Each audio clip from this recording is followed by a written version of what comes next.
8월 8일 새벽 예배를 시작하겠습니다. 찬송가 265장, 찬송가 265장, 찬송가 265장, 주 십자가를 지심으로 다 같이 찬송하시겠습니다.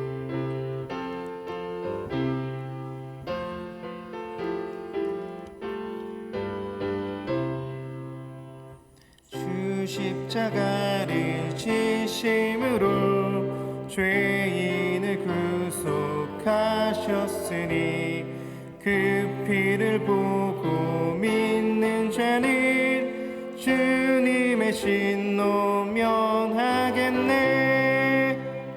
내가 그 피를 6월절 그 양의 때에 내가 널 넘어서 가리라. 흉악한 죄인 괴수라도 죄인은 능히 구원하네. 온몸을 피에 담글 때에 주님의 진노 면하겠네. 내가 그 피를 6월절 그 양의 피를 볼 때에 내가 널 넘어서 가리라. 심판할 때에 모든 백성 행한 일대로 보응받네. 주님의 피로 죄 씻으면 주님의 진노 면하겠네.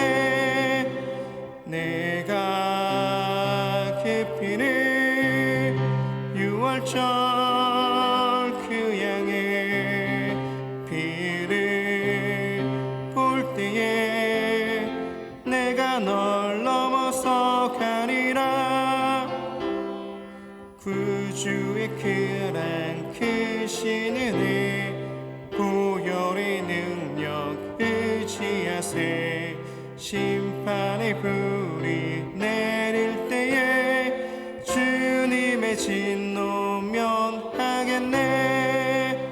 내가 그 피를 6월절 그 양의 피를 볼 때에 내가 널 넘어서 가리라. 찬송가 315장, 찬송가 315장, 찬송가 315장, 내 주 되신 주를 참 사랑하고 찬송하시겠습니다.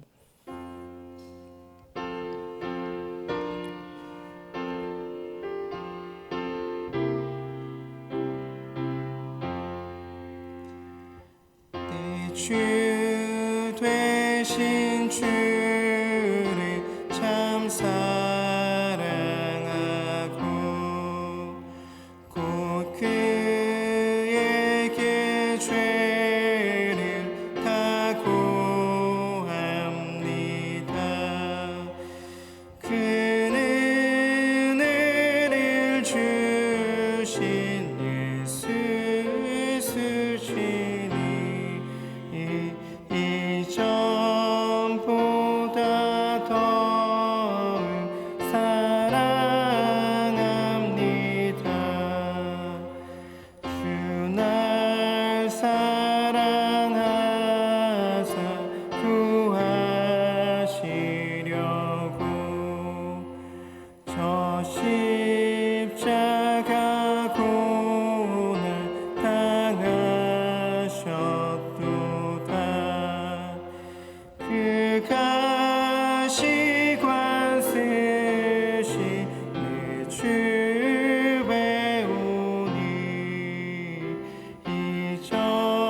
이전보다 더 사랑합니다.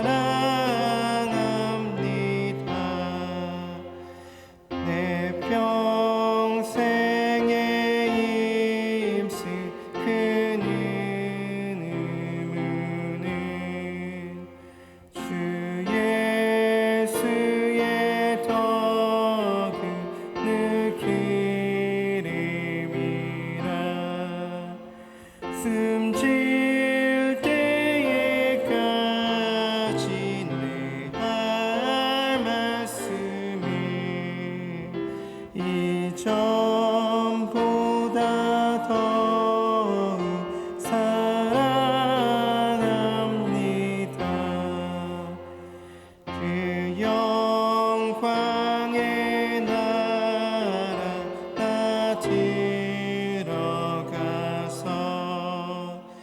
깊은 성 안을 늘 감사리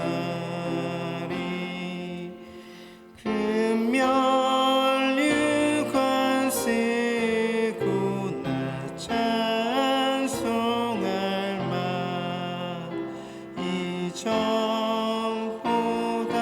더 사랑합니다.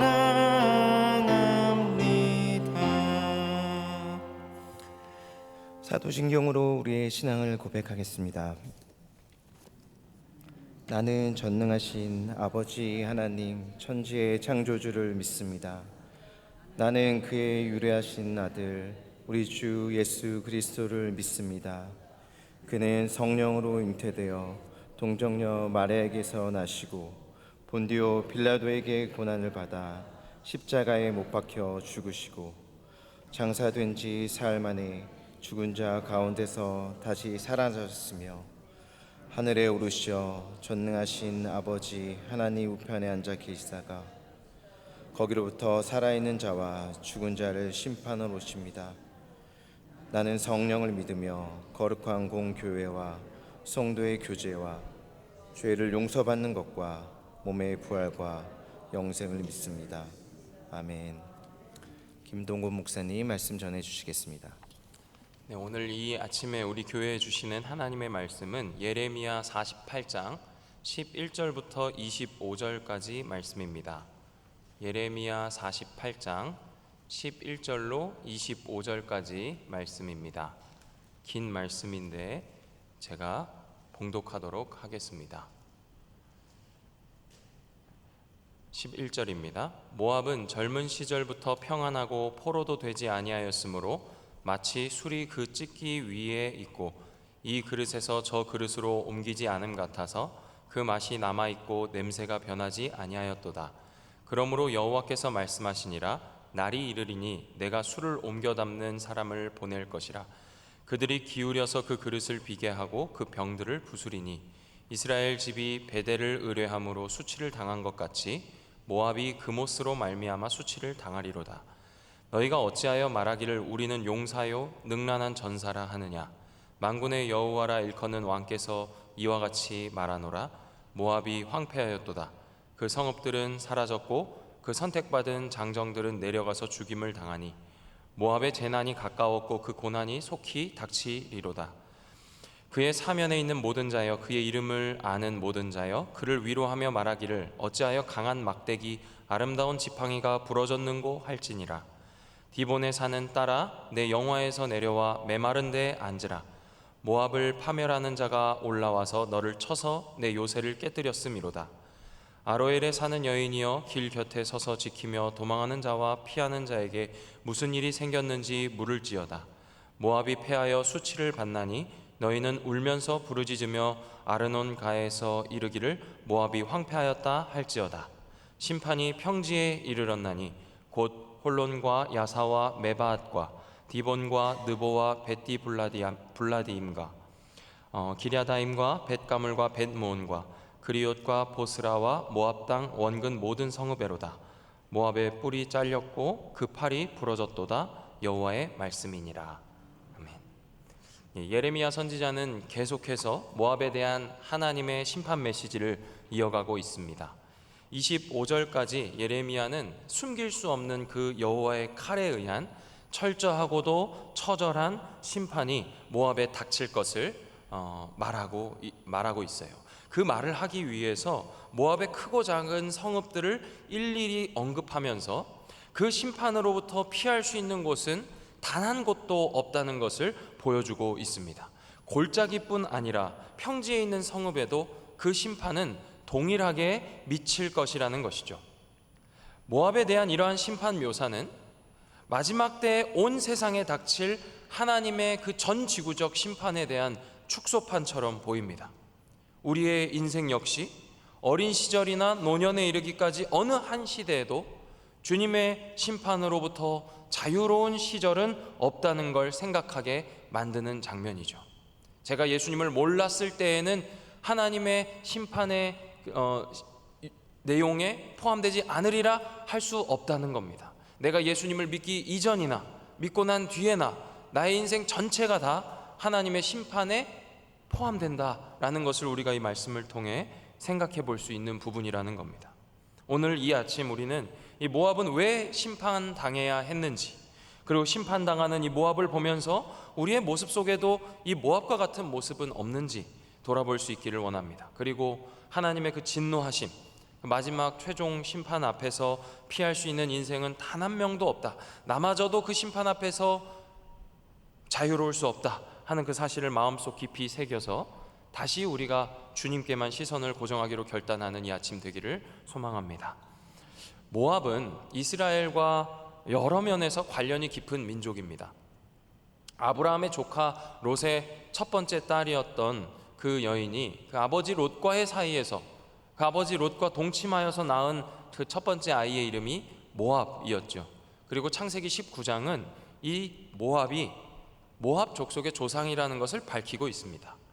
그래서 모압은 이스라엘 민족에게 있어서는 먼 친척과도 같았던 민족이에요.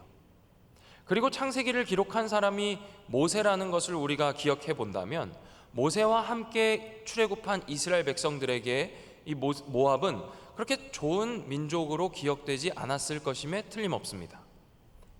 출애굽기와 민수기를 통해서 우리가 그 사실을 잘 알 수 있는데요. 어떤 일이 있었습니까? 가장 대표적인 일은 모압의 왕이었던 발락이 발람을 불러서 이스라엘을 저주하려고 했던 장면, 민수기에 기록된 그 장면입니다. 그런데 도리어 하나님께서는 그 저주하려던 발람의 입을 사용하셔서 이스라엘을 축복하도록 하셨었죠. 그런데 그 야욕을 숨기지 않고 결국에는 이스라엘 백성들을 그 시딤에서 음행하도록 미혹하기에 이르렀습니다.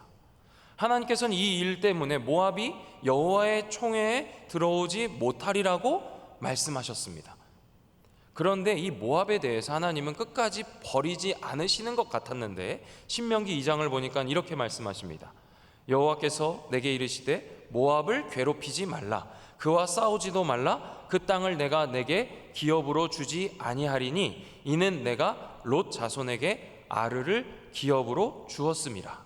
하나님께서는 모압을 여호와의 총회에 드리지 않으시겠다고 하셨음에도 불구하고 모압을 괴롭게 하지 말라고 이스라엘에게 명령하셨던 거죠. 그러니까 모압이 평화를 유지할 수 있었던 이유는 누구 덕분이냐? 하나님 덕분이었던 거예요.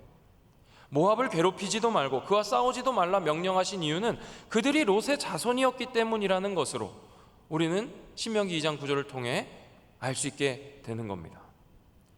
그러니까 그들의 평화는 그들의 강력함이나 권능 때문이 아니었습니다. 오직 하나님께서 그렇게 그들을 보호하셨기 때문이었다는 걸 우리는 말씀을 통해 알 수 있는 것이죠. 오늘 말씀은 이 모압이 누리던 이 평화로움으로부터 시작을 합니다. 11절 말씀을 제가 한번 읽어보겠습니다. 모압은 젊은 시절부터 평안하고 포로도 되지 아니하였으므로 마치 술이 그 찢기 위에 있고 이 그릇에서 저 그릇으로 옮기지 않음 같아서 그 맛이 남아있고 냄새가 변하지 아니하였도다. 모압은 젊은 시절부터, 다시 말해 이 모압이 시작할 때부터 평안을 누리면서 전쟁과는 전혀 상관없이 지냈어요.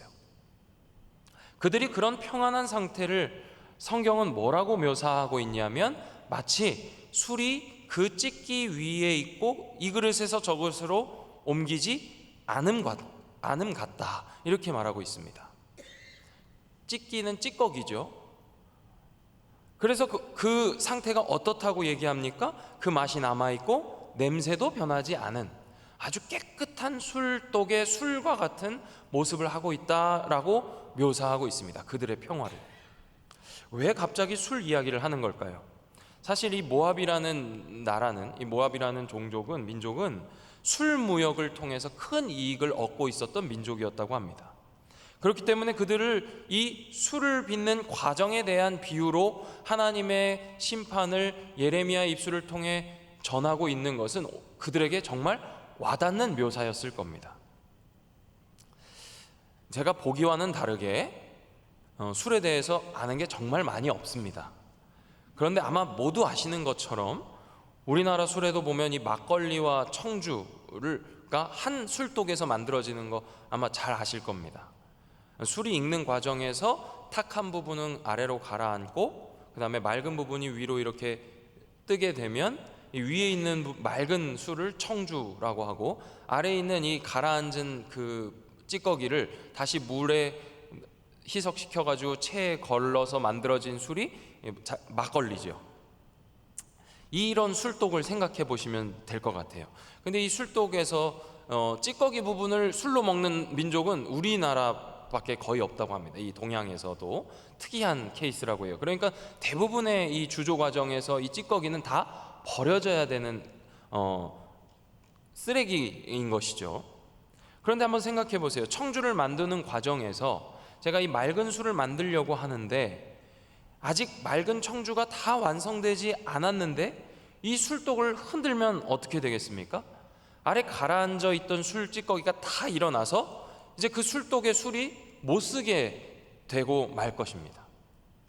모압의 상황이 현재 이 평안이라고 한다면 이것은 아주 맑고 깨끗한 술이 잘 익어 있는 상태인 거예요. 그런데 하나님께서 그 술독의 술을 옮겨 담는 사람을 보내셔서 그 술독을 옮겨 담으시는데, 그렇게 되면 어떻게 되겠습니까? 잔잔하던 술독이 흔들리게 되겠죠.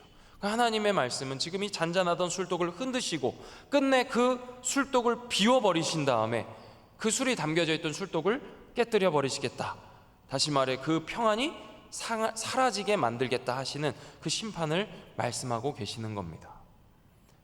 지금 모압이 심판당하는 이유가 무엇이겠습니까? 그들이 평안하다고 생각하는 그 상태, 그들이 젊어서 잘 나가는 때에 가지고 있던 그 힘과 능력이 이루어낸 평안이 그들 스스로에게서 나왔고 그들이 섬기는 그모스에게로부터 나왔다라는 교만함 때문에 하나님이 심판하고 계신다는 것을 우리에게 보여주고 있는 말씀인 것이죠. 그래서 예레미야는 17절에서 이렇게 말합니다.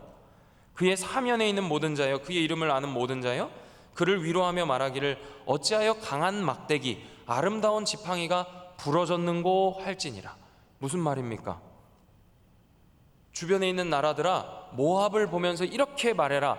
그 강하던 막대기가, 그 아름다운 지팡이가 어찌하여 부러졌느냐라고 말해라. 이렇게 지금 예레미야가 말하는 겁니다.